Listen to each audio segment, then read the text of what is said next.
आणि संपूर्ण हप्ताभर मी जेव्हा परमेश्वराच्या वचनाचा अभ्यास करत होतो तेव्हा मला वेगवेगळे विषय मी स्वतःच्या बुद्धीने कधी कधी विचार करायचो की काय बोलू, है ना, काय बोलायला पाहिजे, मंडळीची गरज काय आहे, माझी गरज काय, आणि परमेश्वर मग माझे स्वतःचे विचार आणि परमेश्वराचे विचार हे मला समजत नव्हतं की नेमकं काय मला बोलायचं आहे.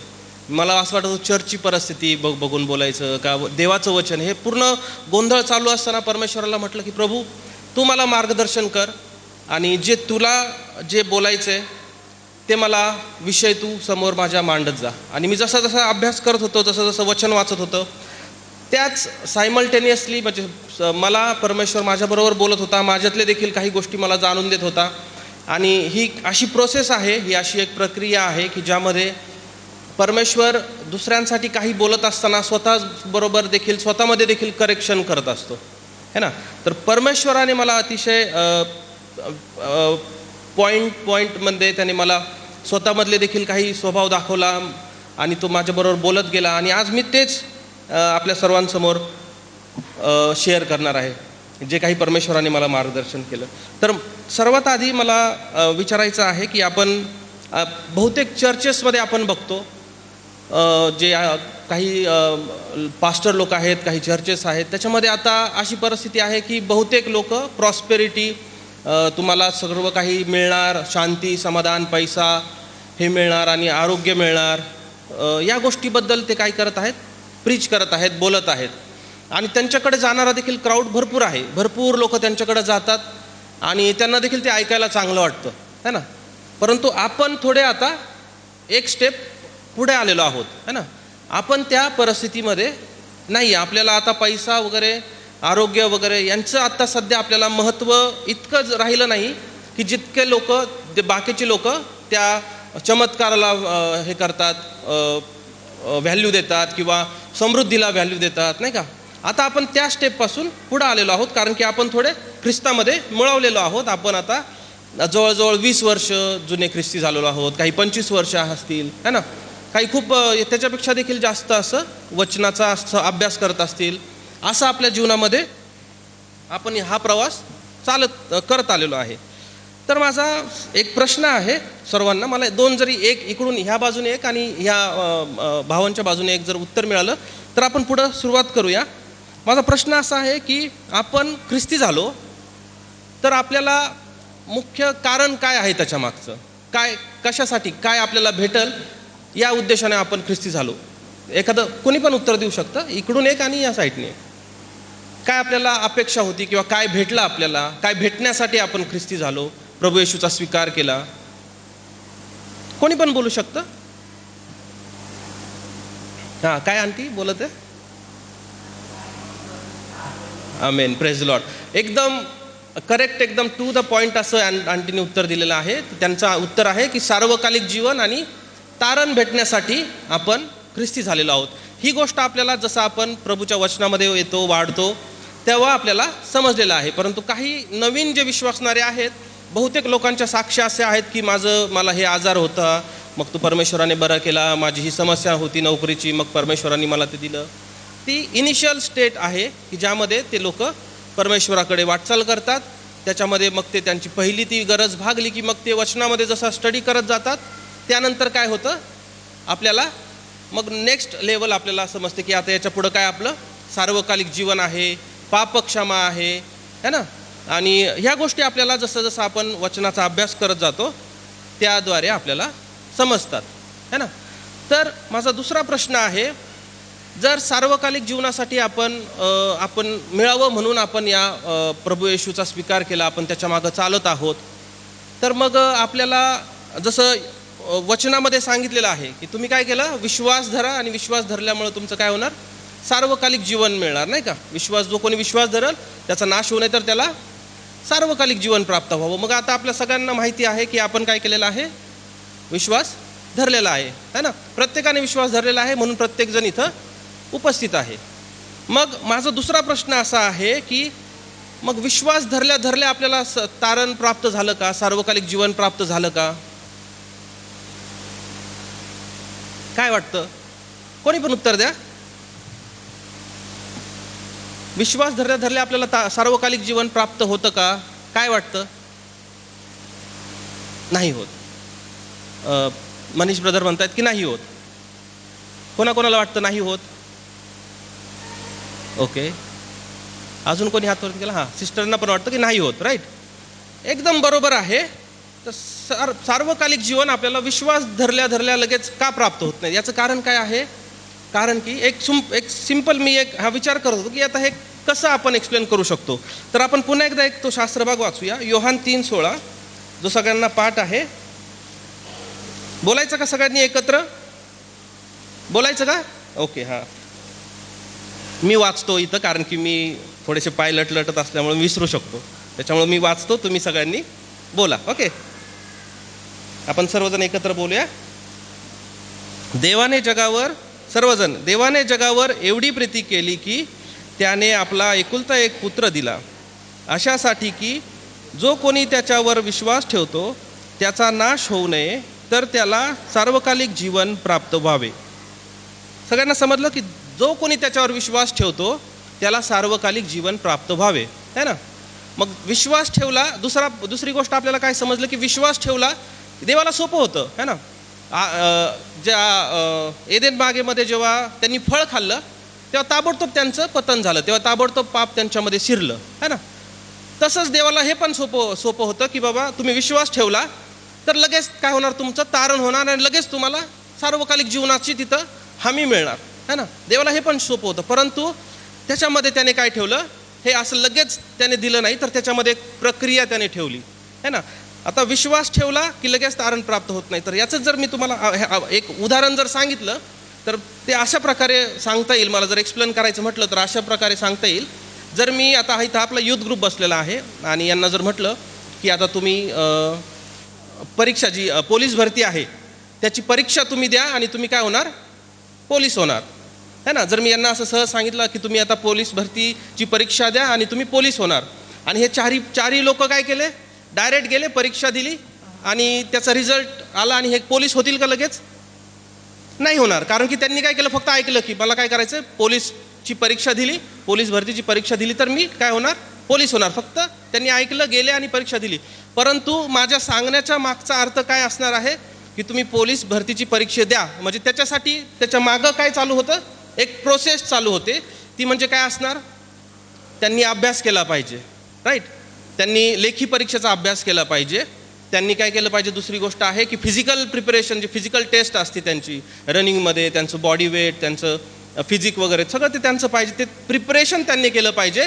मग त्यांचं काय होणार? पोलीस भरतीमध्ये त्यांना पोलीस नंतर ते बनणार. फक्त परीक्षा दिल्याने होणार नाही. तर इथं पण असं का, याच्यामध्ये आपण कसं हे बघू शकतो हे वचन की फक्त विश्वास धरल्याने तारण किंवा सार्वकालिक जीवन प्राप्त होत नाही. तर याच्या मागं काय आहे? एक प्रोसेस आहे, है ना? याच्या मागं एक पद्धत आहे. परमेश्वराला आपल्याला जो कोणी त्याच्यावर विश्वास ठेवतो त्याच्यानंतर त्याला त्या त्या प्रोसेसच्या प्रक्रियेद्वारे त्याला न्यायचं असतं त्या व्यक्तीला, आणि मग त्याचं काय होणार आहे? तारण होणार आहे. तर आपल्या डोक्यातून हे काढून टाकायला पाहिजे आपण की जर मी विश्वास धरतो फक्त तर लगेच माझं तारण फिक्स आहे, मला सार्वकालिक जीवन आहे, हे असं होणं शक्य नाही. तर आपल्याला एका प्रोसेसद्वारे जायला पाहिजे. तर मग काय प्रोसेस आहे बरं ती, नाही का? जर आपल्याला जायचं आहे, आपल्याला तारण प्राप्त करून घ्यायचं आहे, तर आपल्याला काय केलं पाहिजे? आणि मग मी अभ्यास करत असताना मला मग दुसरं वचन एक आठवलं. ते ते पण सर्वांच्या माहितीचं आहे की याकोबाचे पत्र याचा 2 अध्याय आणि 14वं वचन जे सांगतं,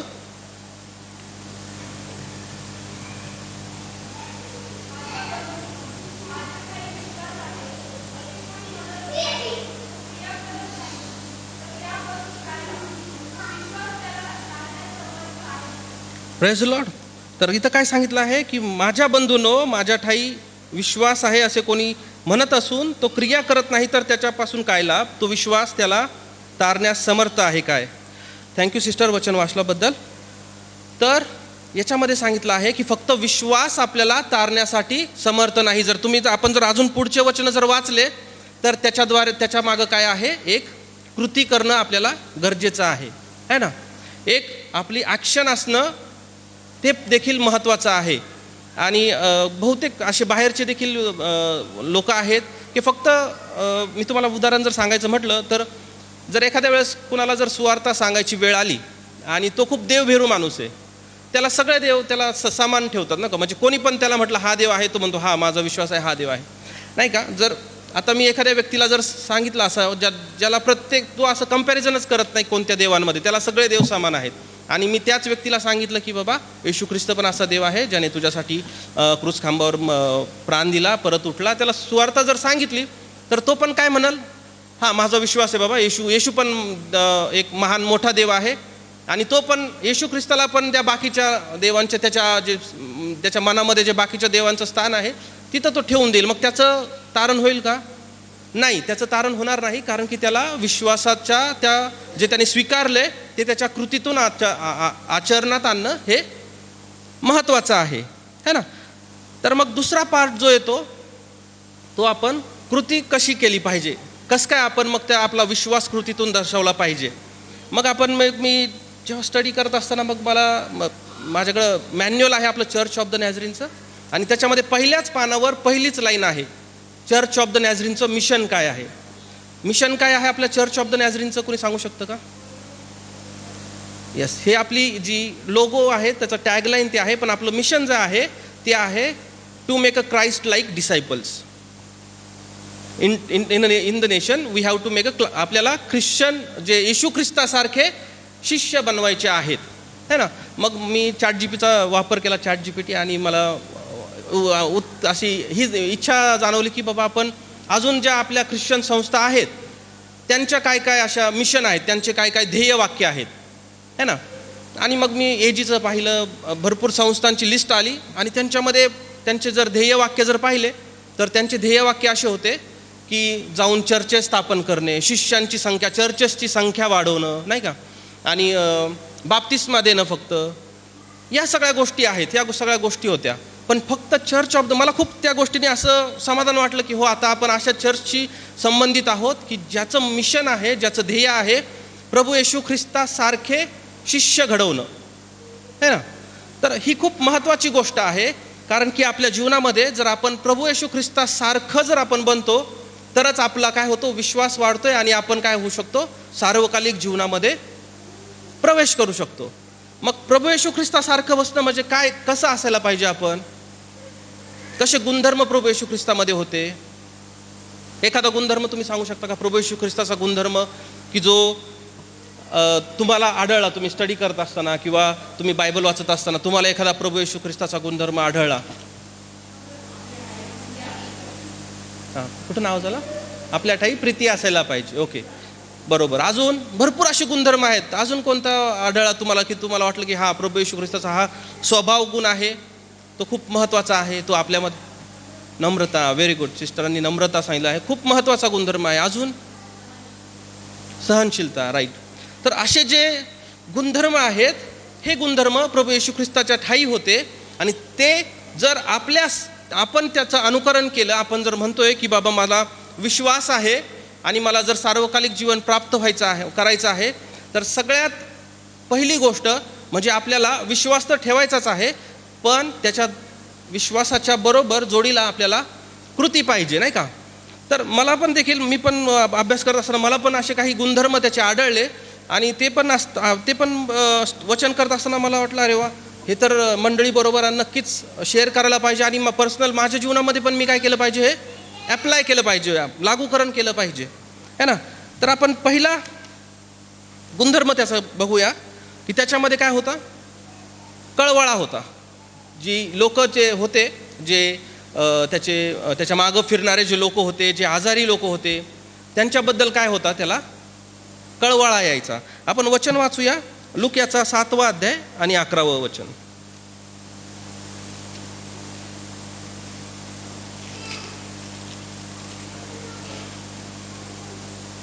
मी तुमच्यासाठी वाचतो. लूकाचा 7वा अध्याय आणि 11वं वचन.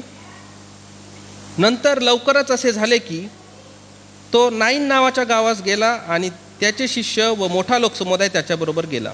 तो गावाच्या वेशीजवळ येऊन पोहोचला तेव्हा पहा, कोणा एका मृत माणसाला बाहेर नेत होते. तो आपल्या आईचा एकुलता एक मुलगा असून ती विधवा होती. आणि त्या गावचे पुष्कळ लोक तिच्याबरोबर होते. तिला पाहून प्रभूला तिचा कळवळा आला व तो तिला म्हणाला, रडू नकोस. मग जवळ जाऊन त्याने तिरडी स्पर्श केला, तेव्हा खांदेकरी उभे राहिले. मग तो म्हणाला, मुला, मी तुला सांगतो, उठ. तेव्हा तो मेलेला उठून बसला व बोलू लागला. मग त्याने त्याला त्याच्या आईच्या हवाली केले. याच्यामध्ये पहिला गुण जो आपल्याला दिसतो परमेश्वराचा, प्रभू येशूचा, तो म्हणजे कळवळा. आणि त्याच्या देखील आधी मला जे दिसतं ना, ते म्हणजे त्याचं ऑब्झर्वेशन है ना.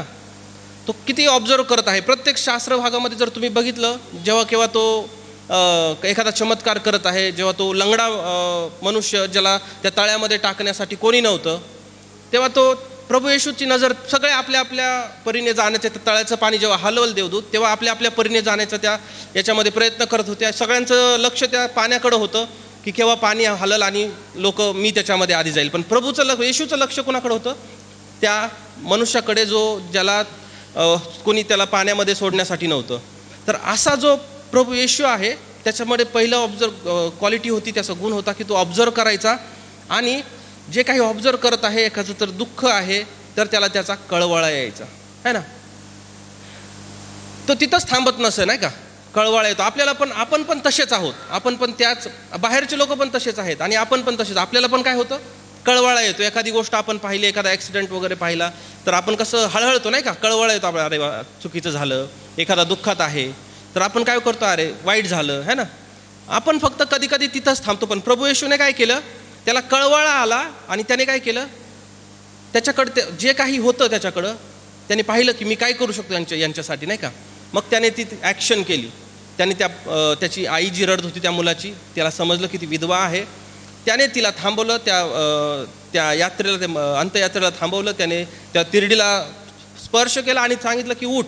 आणि त्या मुलामध्ये पुन्हा प्राण आले, नाही का. तर ही जी क्वालिटी आहे ती आज आपल्यामध्ये देखील असली पाहिजे. आपण बघत आहे की आपण ख्रिस्तासारखं होणं गरजेचं आहे. जर आपण विश्वास ठेवत आहे, जर आपल्याला सार्वकालिक जीवन प्राप्त करून घ्यायचं आहे, तर आपल्याला प्रभू येशूवर विश्वास ठेवणं गरजेचं आहे. विश्वास ठेवून फक्त चालणार नाही, तर कृती करणं गरजेचं आहे. तर कृती आपल्याला अशी करायची आहे की जशी प्रभू येशू ख्रिस्ताने केली. मला माहिती आहे की आपल्याला कोणाला मृतातून कोणाला उठवणं शक्य नाही आहे, राईट. कारण की ती पॉवर आपल्याकडं नाही आहे. कदाचित तुमचा विश्वास त्या लेवलवर गेला तर ते पण होऊ शकतं, ओके, त्याला डाऊट नाही आहे. पण ज्या गोष्टी आपल्या हातामध्ये आहे, जेवढा आपला विश्वास आहे, आपण स्वतः सुरुवातीला जर आपल्याला कुणाचा कळवळा येत आहे तर थोडं थांबून फक्त हळहळ व्यक्त न करता आपल्यामध्ये अशी क्वालिटी पाहिजे प्रभू येशू ख्रिस्तासारखी, की जे काही आपण करू शकतो. त्यावेळेस प्रभू येशू ख्रिस्त काय करू शकत होता? त्याच्यामध्ये जे दैवी सामर्थ्य आहे, जे शक्ती आहे, ते त्यांनी तिथं वापरलं. आपल्याकडे कदाचित आपलं नॉलेज असेल एखाद्याला हेल्प करण्यासाठी, जो दुःखात आहे. एखादा आपलं फिजिकली आपण एखाद्याला मदत करू शकतो, बाबा जाऊन तुझ्यासाठी मी एखादं हे काम करतो, तुझ्याकडून शक्य नाही. तर फक्त हळहळ व्यक्त करणं हे आपलं काम नाही आहे. तर प्रभू येशूने जसं स्वतःचं उपयोग तिथं करून लोकांना अवेलेबल झाला त्या ठिकाणी, तसं आपल्याला होणं गरजेचं आहे. हे आहे आपल्याला ख्रिस्तासारखं होणं. जेव्हा आपण ख्रिस्तासारखं होऊ तेव्हाच आपल्याला सार्वकालिक जीवन प्राप्त होऊ शकतं आणि तेव्हाच आपण त्या मार्गावर चालू शकतो. आणि आम्ही SNBCच्या क्लासमध्ये असताना पाळक साहेबांनी पण देखील आम्हाला शिकवलं होतं की ही एक प्रोसेस आहे है ना. आपण मनुष्य आहोत आणि ही एक प्रोसेस आहे. ही आज होणार नाही, ही प्रॅक्टिसने होणार आहे. प्रभू येशू ख्रिस्त असा का होता? कारण की त्याच्यामध्ये दैवी सामर्थ्य होतं, त्याच्यामध्ये शक्ती होती आणि त्याचा नेचर हा ऑलरेडी तसा होता. परंतु आपल्याला प्रॅक्टिस करणं गरजेचं आहे. आपल्यामध्ये ते स्वभाव आणि गुणधर्म अभ्यास करून आपल्याला ते घेणं आपल्या जीवनामध्ये आवश्यक आहे. तर दुसरा स्वभाव गुण त्याच्यामध्ये जो होता, अजून एका ठिकाणी त्याला कळवळा आला आहे ना. जेव्हा त्याने लोकांना भोजन दिलं, अशा जेव्हा लोक त्याच्या मागं बसले होते आणि संध्याकाळची वेळ झाली आणि शिष्य येऊन त्यांना म्हणाले की बाबा तुम्ही काय करा, लोकांना जाण्यासाठी सांगा. आणि प्रभू येशूला त्या ठिकाणी देखील कळवळा आला आणि त्याने काय केलं? त्याच्याकडं जे होतं, शिष्यांना सांगितलं तुमच्याकडे जे काही आहे ते आणा आणि आपण प्रार्थना करू. आणि त्याने ते वाटलं है ना. जेव्हा केव्हा कळवळा येतो तर फक्त हळहळ करत बसलं नाही पाहिजे. आपण ॲक्शन घेतली पाहिजे है ना. जर जे मिशनरी आपल्या इथं आले, जर त्यांच्या देशात बसून जर फक्त प्रार्थनाच करत बसले असते, देवा भारतासाठी तू कोणाला तरी तयार कर, कोणाला तरी पाठव, तर शक्य झालं असतं का? प्रार्थना कार्य करतात, पण त्याच्याद्वारे कृती पण त्यांनी केली. त्यांनी फंड रेज केला असेल, काहींनी जॉब सोडले असतील, काहींनी त्यांची फॅमिली सोडून भारतात आले, है ना. तर नुसते हळहळ करत बसलं नाही पाहिजे आपण, तर आपल्या कृतीतून आपण आपलं जे आहे जे काही शक्य होईल ते आपल्या चर्चसाठी, आपल्या समाजासाठी आपण दिलं पाहिजे. दुसरा आपण एक मुद्दा पाहूया याच्यामध्ये काय सांगितलं आहे. दुसरा एक स्वभाव गुण जो होता प्रभू येशू ख्रिस्ताचा, तो म्हणजे क्षमा आणि प्रेम.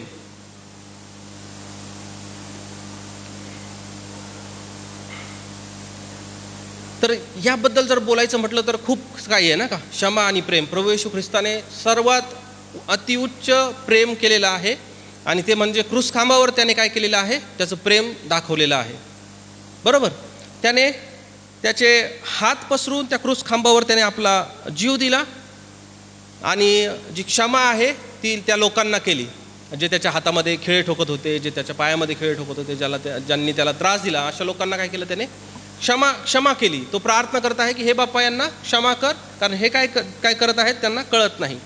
अजून एका ठिकाणी त्याने काय केलेलं, एक स्त्री आहे जी व्यभिचारणी स्त्री, योहान याचा 8व्या अध्यायामध्ये आपण जर बघितलं 1 ते 11 वचन.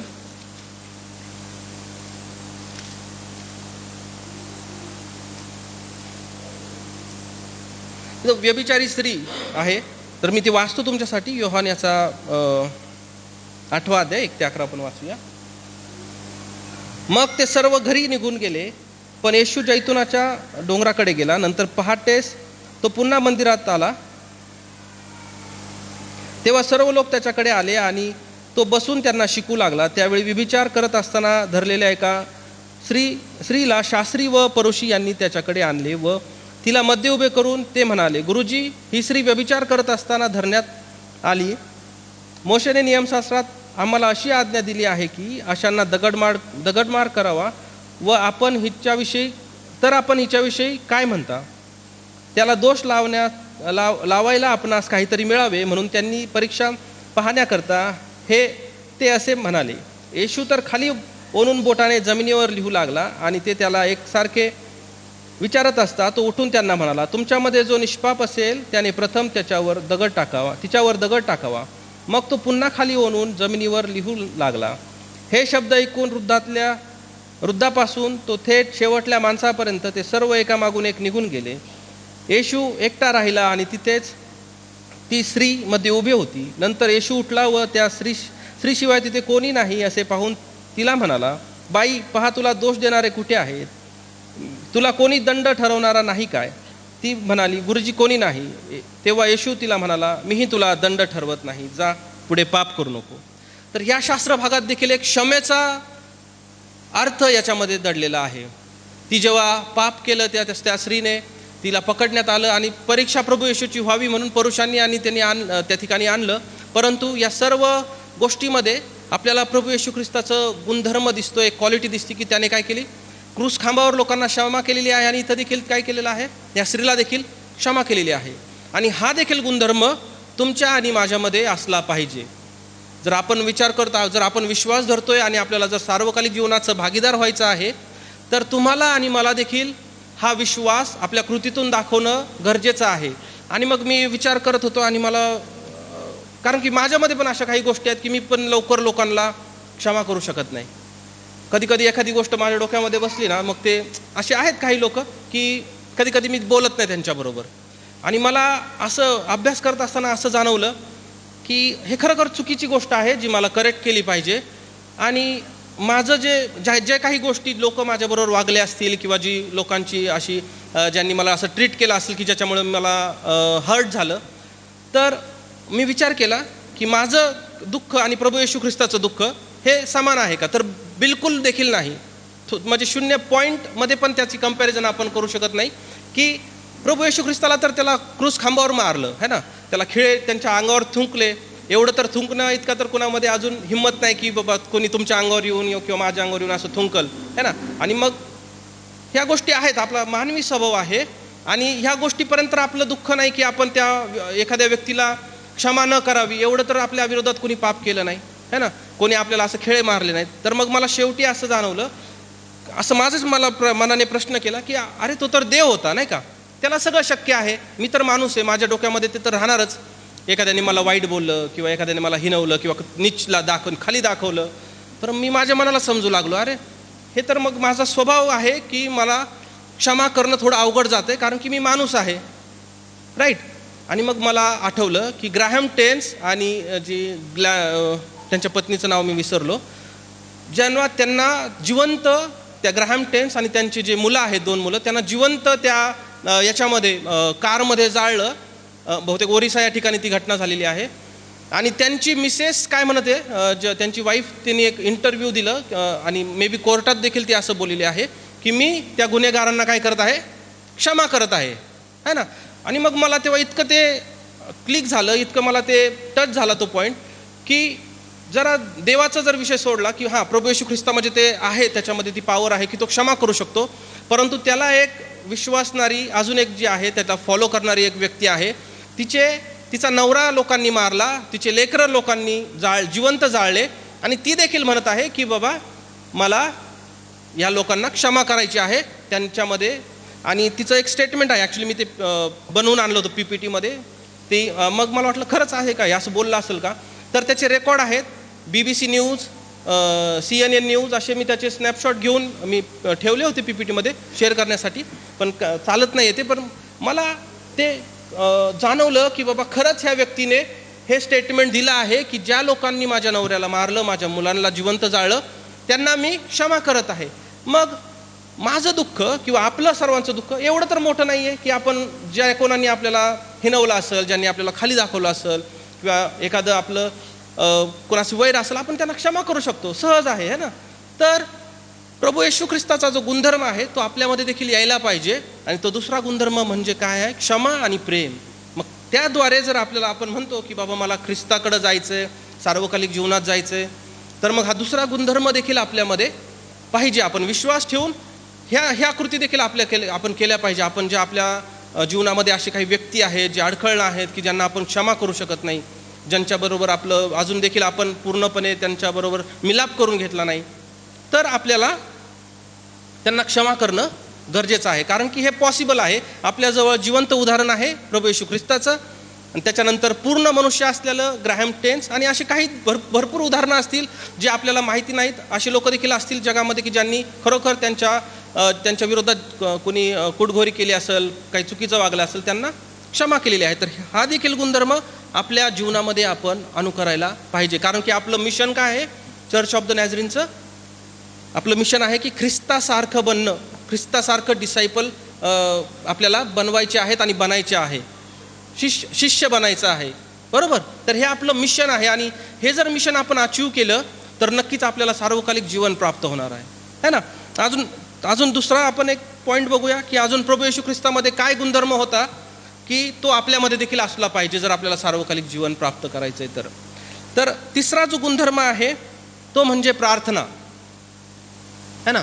प्रार्थना खूप महत्त्वाची आहे, आणि प्रार्थना जी आहे ती बरोबर आपल्याला कनेक्ट करते. जी स्तुती, आराधना आणि प्रार्थना आहे ती आपल्याला प्रभू येशू बरोबर कनेक्ट करते, आणि त्यावेळेस विचारांची देवाणघेवाण होते. फक्त आपणच प्रार्थना करत बसतो, नाही का, बडबड करत बसतो, परंतु थोड्या वेळ प्रार्थनेमध्ये शांत देखील बसलं पाहिजे, की जेणेकरून परमेश्वराचा जो शब्द आहे तो देखील आपण ऐकला पाहिजे.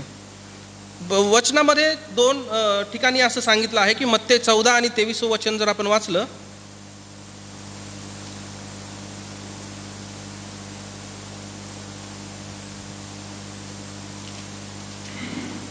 मी वाचतो तुमच्यासाठी.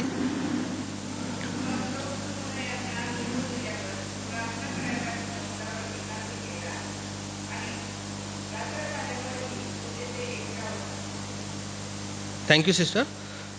वचनामध्ये सांगितलं आहे की लोक समुदायाला निरोप दिल्यावर तो एकांती प्रार्थना करायला गेला, आणि रात्र झाल्यावर देखील तो प्रार्थना झालं की लगेच निघाला नाही, तो तिथंच होता, है ना.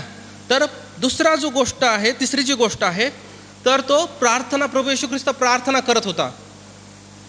तो तर डायरेक्ट देवाचा पुत्र होता, मग त्याला असं एकत्र तो चालता पण प्रार्थना करू शकला असता तो, आणि करत होता. ॲक्च्युली तो संभाषण, तो कंटिन्युअस कम्युनिकेशन त्याचं चालू असायचं, परंतु तो स्पेशल टाईम एक तो द्यायचा आणि त्या ठिकाणी देवाबरोबर तो बोलायचा, संभाषण करायचा, प्रार्थना करायचा, आहे ना.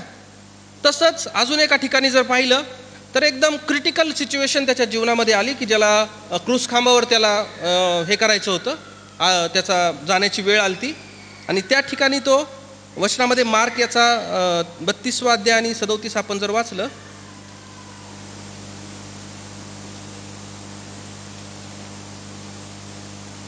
Mark 14:32-37,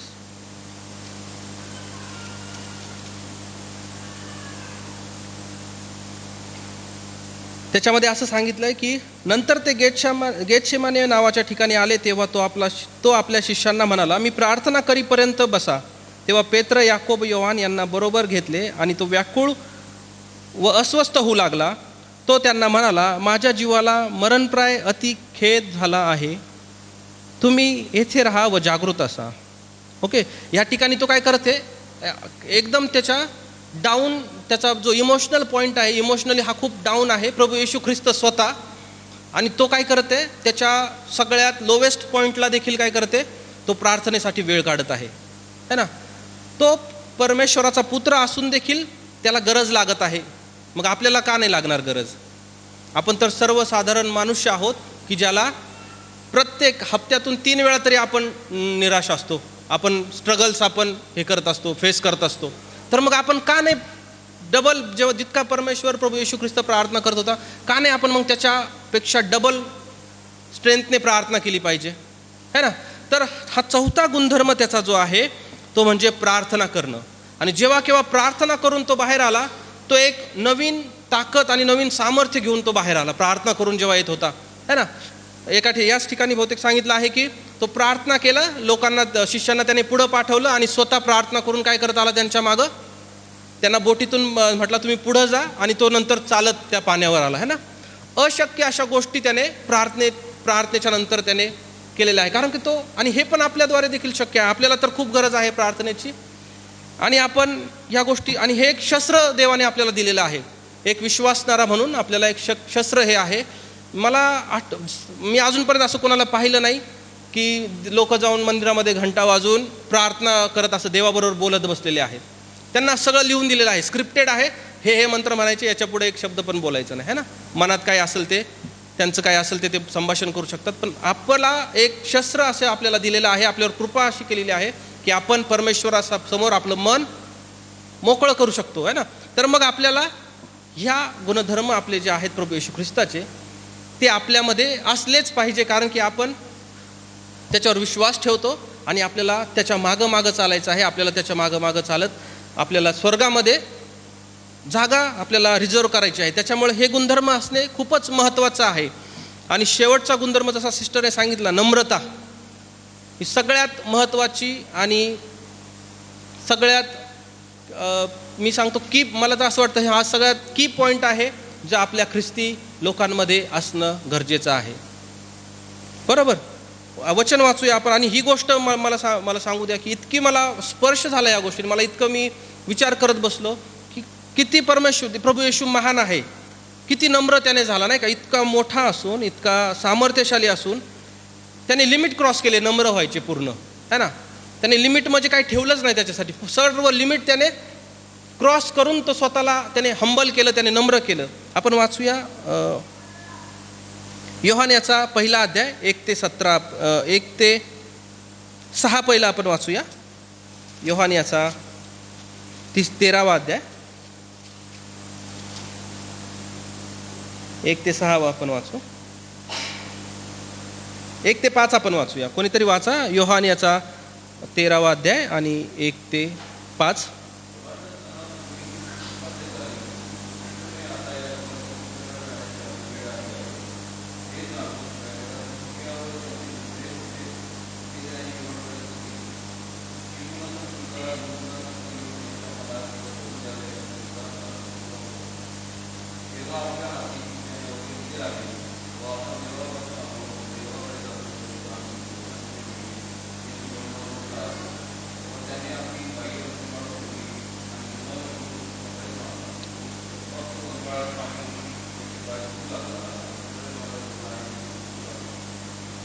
thank you brother. इथं काय सांगितलं आहे, प्रभू येशूने काय केलं, त्याला जेव्हा समजलं की आता मला जी क्रूस खांबावर जायची वेळ जवळ आलेली आहे, तेव्हा त्याला ते परमेश्वराच्या आत्म्याने समजलं त्याला, तेव्हा त्याला रिअलाईज झालं. तेव्हा त्याने काय केलं, आपले कपडे काढले, रुमाल आपल्या कमरेला गुंडाळला आणि काय केलं त्याने, शिष्यांचे पाय धुवायला सुरुवात केली. ओके, इथपर्यंत मला नॉर्मल वाटलं की हे खूप वेळा ऐकलं आहे मी, की प्रभू येशू ख्रिस्ताने शिष्यांचे पाय धुतले, आपल्या कमरेला रुमाल बांधला, गंगाळामध्ये पाणी घेतलं आणि पाय धुतले. इथपर्यंत नॉर्मल वाटलं. परंतु जेव्हा मी पुढचा जो शास्त्रभाग वाचला, 12वापासून मी वाचतो परत, मग त्यांचे पाय धुतल्यावर व आपली वस्त्रे चढवून पुन्हा बसल्यावर त्याने त्यांना म्हटले, मी तुम्हाला काय केले आहे हे तुम्हाला समजले काय? तुम्ही मला गुरु व प्रभू असे संबोधता आणि ते ठीक बोलता, कारण मी तसा आहेच. म्हणून मी प्रभू व गुरु असूनही जर तुमचे पाय धुतले तर तुम्हीही एकमेकांचे पाय धुतले पाहिजे. मला खूप स्पर्श झाला या गोष्टीने. प्रभू येशू काय म्हणतोय, तुम्ही मला गुरु आणि प्रभू असं संबोधता आणि मी तो आहेच, है ना. मी विचार केला की प्रभू येशू ख्रिस्त जो देवाचा पुत्र स्वर्ग सोडून पृथ्वीवर आला, है ना, त्याच्या हाती सर्व त्याची सत्ता होती, है ना, सर्व पॉवर त्याच्याकडं होतं. तो मेलेल्या लोकांना जिवंत केलं, त्याने आंधळ्यांना दृष्टी, लंगड्यांना पाय दिले, ज्याच्याकडे कान नव्हते त्यांना कान दिले, आणि त्याने वादळ देखील शांत केलं, है ना. इतकं सामर्थ्य त्याच्याकडे असताना, इतका पॉवर त्याच्याकडे असताना तो काय करते, आज शिष्यांचे पाय धुत आहे, है ना. आणि तो म्हणतो की मी प्रभू आहेच. त्याला असं माहिती नाही आहे, त्याला असं हे गोष्ट नाही की त्याला माहिती नाही की त्याच्याकडे एवढं सामर्थ्य आहे. त्याला माहिती असून तो काय करत आहे, स्वतःला नम्र करत आहे. ही गोष्ट खूप महत्त्वाची आहे की इतका सामर्थ्यशाली मनुष्य, इतका सामर्थ्यशाली देव, तो स्वतःला नम्र करून, त्याला माहिती असताना तो दुसऱ्यांचे पाय धुत आहे, स्वतःला नम्र करून घेत आहे. तर तुम्हाला आणि मला कोणती गोष्ट आज अडवत आहे? खरंच आपण एकमेकांचे पाय धुतले पाहिजे. आणि मला याच्यातून दुसरा अर्थ काढायचा नाही की पाय धुणं म्हणजे असं रिप्रेझेंट करत असेल की तुम्ही दुसऱ्याची सेवा करा, एकमेकांचं ओझं व्हा. मला पाय धुणं म्हणजे पाय धुणं हाच अर्थ घ्यायचा आहे. चर्च ऑफ द नॅझरीनमध्ये मी स्टडी करत असताना मी शोधलं की पाय धुण्याची प्रथा किंवा रिच्युअल्स चर्च ऑफ द नॅझरीनमध्ये आहेत का? तर नाही आहे. ओके, ते इतकं आपल्यामध्ये फक्त बाप्तिस्मा आणि प्रभुभोजन आपण या गोष्टींना महत्त्व देतो. आणि ही जी गोष्ट आहे ही ओकॅजनली जर होत असेल तर करत असतात. परंतु हे जे एक असं सिम्बॉल आहे, जेव्हा मी एक व्हिडिओ क्लिप बघितली होती, एक बहुतेक ते कॅथलिक चर्च असेल आणि कोणीतरी फादर एका तरुण मुलाचे पाय धुत आहेत आणि तो मुलगा तरुण मुलगा आहे. तर तो काय होत आहे, त्या मुलाला रडू फुटत आहे त्या कृतीने, की एवढा मोठा जो फादर आहे चर्चमधला, तो माझे पाय धुत आहे. तर हेच जे हंबलनेस आहे, ही जी नम्रता आहे, ती तुमच्या आणि माझ्यामध्ये असली पाहिजे. का नाही आपण, म्हणजे मला खरंच असं वाटलं की का नाही आपण घरातूनच सुरुवात केलं पाहिजे, घरच्यांचे पाय धुवून, नाही का. कदाचित हे काही लोकांना असं वाटत असेल की किती क्षुल्लक गोष्ट आहे, पण ही जी कृती आहे ही आपल्याला नम्र बनवते. काय बनवते? आपल्याला नम्र बनवते. कारण की आपला प्रभू येशू ख्रिस्ताने जो एक्सपिरियन्स केला, जो अनुभव घेतला की पाय धुण्याचा कसा अनुभव आहे, तो अनुभव का आपण घेऊ नये? आपण स्वतः नम्र केलं पाहिजे स्वतःला, आणि मग परमेश्वर आपल्याला काय करणार आहे, उंच करणार आहे. मला माहिती नाही आपल्याला काय असं वाटतं की आपलं मे बी बँक बॅलन्स चांगला असेल, कदाचित त्याच्यामुळं पण कधी कधी आपल्यामध्ये एक वेगळा ॲटिट्यूड येतो, है ना. काहींच्या घरामध्ये 4-5 तोळे असतील किंवा त्याच्यापेक्षा जास्त काही असेल, तोळ्याचा भाव खूपच जास्त आहे आता, है ना. तर कदाचित त्याच्यामुळं देखील असेल, जे आज आपलं आहे उद्या आपल्या लेकरांचं होणार आहे, ते आपण विसरून जाणार आहे त्याला, है ना. काहींचा बँक बॅलन्स असेल, पैसा आज आहे उद्या नाही, त्याच्यामुळं काहींचं ॲटिट्यूड चेंज होत असेल. काहींकडं जागा असेल का, बाबा नाही बाबा मी जागा करून ठेवलेली आहे, काय टेन्शन आहे, आता मी माझ्यासारखा कोणीच नाही. ते आपलं नाही आहे, ते आपण गेल्यानंतर कोणतरी दुसरा त्याचा मालक होणार आहे, है ना. मग कशाबद्दल आपण असं ॲटिट्यूडमध्ये राहिलं पाहिजे, कशाबद्दल आपण असं स्वतःला काहीतरी वेगळं समजलं पाहिजे? नाही. परमेश्वर ज्याला माहिती होतं की मी प्रभू आहे, मी तर सांगतो, जर असं एखाद्याला मरणातून जर हे केलं असतं ना, माझे जर फ्लेक्स वगैरे लागले असते डायरेक्ट, नाही का, मग तर एकदम. पण प्रभू येशू ख्रिस्ताने तसं केलंच नाही. त्याने स्वतःचे कपडे काढले, आणि त्याला माहिती होतं सगळं, त्याच्याकडे पॉवर होता, त्याला सगळं माहिती होतं, पण तरी पण त्याने इतकं स्वतःला नम्र केलं आणि आपल्यासमोर एक कित्ता घालून दिला की आपण देखील काय असलं पाहिजे, नम्र असलं पाहिजे. आणि जर आपल्याला जर विशेष करून प्रभू येशू ख्रिस्ताच्या मार्गावर चालायचं आहे, तर ह्या ज्या गोष्टी आहेत, लोकांबद्दल कळवळा येणं, लोकांना क्षमा करणं, ह्या थोड्या कठीण गोष्टी आहेत. पण जर आपण प्रॅक्टिस केली, आपण जर त्यावर दररोज प्रार्थना केली, आपण वचनाद्वारे आपण चाललो, तर आपण ते करू शकतो, अचीव्ह करू शकतो. हे पॉसिबल आहे ना. कारण की ग्रॅहम स्टेन्स यांच्या पत्नीचं उदाहरण आहे, असे कित्येक उदाहरणं आहेत. तर हे जे वचन आहे, आणि याच्यामध्ये शेवट मी कन्क्लूड करताना म्हटलं, प्रभू मला तारणाचं जर मला उदाहरणं खूप आठवतात. कधी कधी मी मग असंच बसलो मी त्या दिवशी आणि म्हटलं, असं मला खूप जुनं उदाहरण आठवलं होतं की आपण तारण कसं डिफाईन करू शकतो, तारण कसं असू शकतो, नाही का. प्रभू येशू ख्रिस्ताला जर विश्वास ठेवला, विश्वासाने आपल्याला तारण सार्वकालिक जीवन भेटणार आहे. तर हे आपण प्रोसेस कशी आहे, नाही का. एक उदाहरणाद्वारे मी तुम्हाला सांगतो. तर एक व्यक्ती आहे, त्याच्याकडे चांगले कपडे आहेत, खादीचे कपडे, पूर्ण सफेद कपडे, आणि ते कपडे त्याचे दिवसभर काम करून मळाले. ओके, पूर्ण मळ सगळे काळे वगैरे कळकटले असे मळाले. आणि तो काय केला, त्याच्याकडे एकच ड्रेस आहे, असं एकच ड्रेस आहे. तो गेला धोब्याकडे, एका ड्राय क्लिनरकडे गेला आणि त्याला सांगितलं की बाबा मला आता हा ड्रेस धुवायचा आहे. आणि तो म्हटला काढ कपडे तुझे आणि असंच उभा राहा. ओके, त्याने कपडे काढले, ते कपडे त्याचे सफेद एकदम व्हाईट कपडा त्याला दिला. आणि ड्रायक्लीनला कदाचित 2 दिवस लागतात, नाही का. ड्रायक्लीन लगेच भेटत नाही तुम्हाला, ते कंजी का कांजी वगैरे काय करून देतात, एकदम कडक कपडा करून देतात. तर मग त्या व्यक्तीला तिथंच थांबवलं, ते कपडे त्याचे घेतले, ते धुतले, ड्रायक्लीन केले, एकदम स्वच्छ कडक असे करून दिले, त्या व्यक्तीला परत घातले. ओके, आणि परत घातल्यानंतर ती जबाबदारी आता त्या नवीन एकदम कोरे जे जुने कपडे नवीन करून दिले, त्याला कपडे घातले, मग ती स्वच्छ ठेवायची जबाबदारी कोणाची असणार, त्या व्यक्तीची, ज्याने ते कपडे परत त्याला मिळाले, नाही का.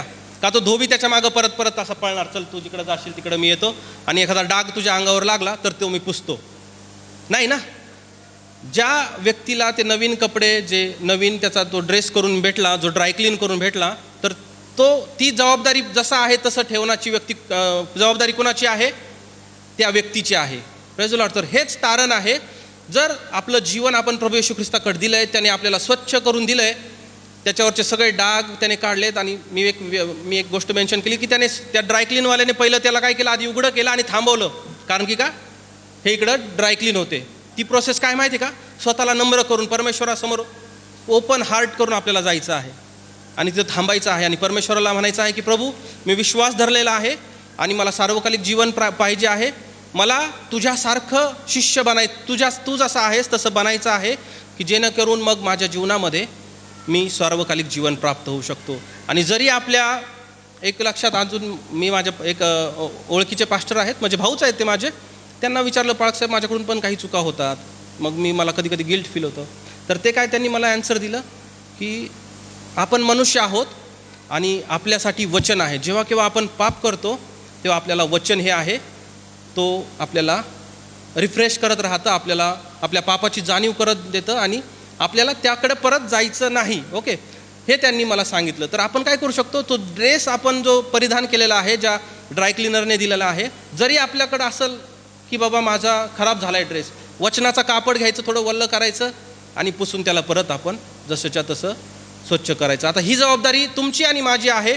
ड्रायक्लीन केलेले कपडे आपल्याला दिलेले आहेत, ते शेवटपर्यंत आपल्याला स्वच्छ ठेवणं आपली जबाबदारी आहे. आपण आपले नेत्र बंद करू आणि प्रार्थनेमध्ये जाऊया. स्तुतीस पात्र, भयासोग्य, जिवंत परमेश्वरा, तुझ्या नावाला मान महिमा गौरव देतो प्रभू. खरोखर परमेश्वरा, आज आम्ही प्रार्थना करतो, तुझ्या वचनाद्वारे परमेश्वरा तू आमच्याबरोबर बोललास, तुझी स्तुती आराधना करतो परमेश्वरा. प्रभू, आम्हाला तुझ्यासारखं बनण्यासाठी आम्हाला सहाय्य कर प्रभू. तू जसा होतास परमेश्वरा, तुझ्यामध्ये जे गुणधर्म होते प्रभू, ते आमच्या जीवनामध्ये आणण्यासाठी आम्हाला सहाय्य कर परमेश्वरा. आम्हाला माहीत आहे ते आज एका दिवसात होण्यासारखं नाही प्रभू. आम्हाला तू सहाय्य कर, तुझ्या पवित्र आत्म्याचं मार्गदर्शन कर आणि तुझ्या पवित्र आत्म्याच्या सामर्थ्याने आम्हाला तू भर, की जेणेकरून प्रभू आम्ही त्या तुझ्या स्वभावासारखे आम्ही होऊ परमेश्वरा. आमच्यातील प्रभू सर्व कमी घटीपणा तू काढून टाक परमेश्वरा आणि आम्हाला पूर्ण कर राजा. प्रभू, तुझं गौरव होऊ दे. आदर, मान, महिमा, सन्मान तुझ्या नावाला देतो. पुन्हा एकदा तू माझा उपयोग करून घेतला प्रभू त्याबद्दल तुझी स्तुती करतो परमेश्वरा, आणि तुझं गौरव परमेश्वरा जीवनातून तू करून घ्या अशी तुझ्याकडे प्रार्थना करतो. मला देखील प्रभू तू स्पर्श कर, तुझ्या वचनावर चालण्यासाठी शक्ती आणि सामर्थ्य दे प्रभू. आदर, मान, महिमा, सन्मान आणि गौरव प्रभू तुझ्या पवित्र नावाला देतो. प्रार्थना ख्रिस्त प्रभू येशूच्या नावात म्हणून पिते आई, आमेन. थँक्यू.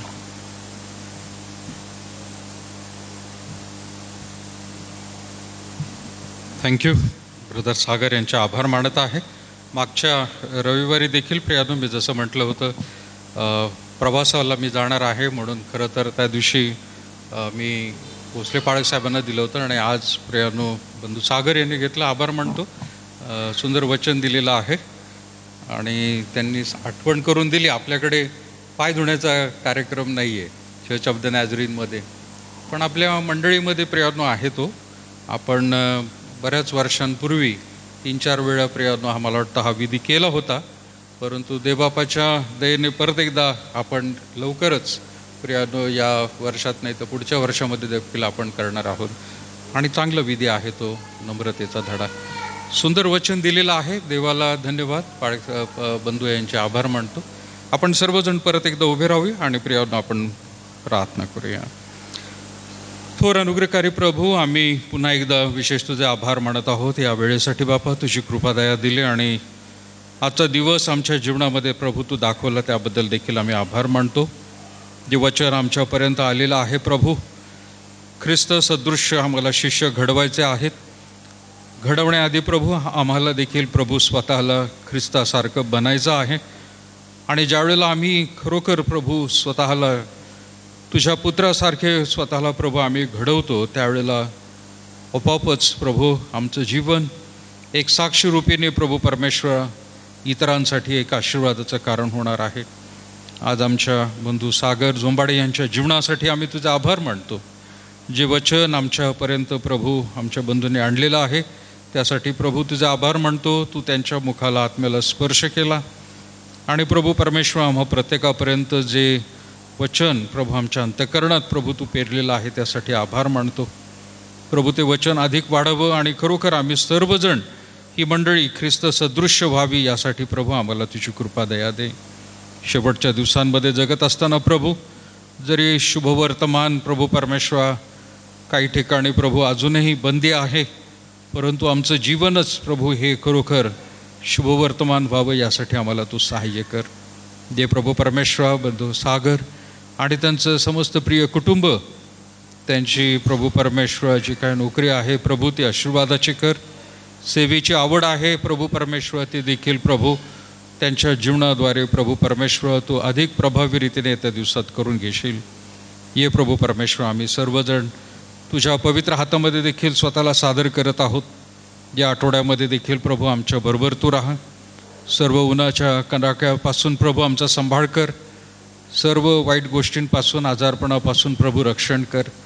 सुरक्षित असं प्रभू परमेश्वर तुझ्या पवित्र प्रभू परमेश्वर आत्म्याच्या वर्धस्थाखाली आणि देवदूतांच्या पहाराखाली प्रत्येकाला प्रभू तू तुझं प्रभू परमेश्वर कृपादान दे. पुन्हा एकदा प्रभू परमेश्वर आम्ही सर्वजण तुझ्या अधीन आणि स्वाधीन होतो. सुखरूप जसं आणलं प्रभू, परतीचा मार्ग देखील आशीर्वादाचा कर. मान, सन्मान आणि गौरव प्रभू आम्ही तुला देत धन्य तारणारा प्रभू श्री ख्रिस्त याच्या प्रियाने गोड नावात मागत आहोत म्हणून तू ऐक बापा. हे आमच्या स्वर्गातील बापा, तुझे नाम पवित्र मानले जाओ. तुझे राज्य येऊ, जसे स्वर्गात तसे पृथ्वीरी. तुझ्या इच्छेप्रमाणे हो. आमची रोजची भाकर आज असते, आणि जसे आमच्या ऋणे आसरून सोडले तसे तू आमचे ऋणे आम्हा सोड. आणि आम्हास परीक्षिता नकोस, तर आम्हास वाईटापासून सोडू. कारण की राज्य, सामर्थ्य आणि गौरव ही सर्व काळ तुझी आहे. आपल्या परमेश्वराचं प्रेम, प्रभू येशू ख्रिस्ताची कृपा आणि पवित्र आत्म्याची सहभागिता आता आणि इथून पुढं सदैव तुम्हा सर्व लहान थोर प्रियजनावर असो.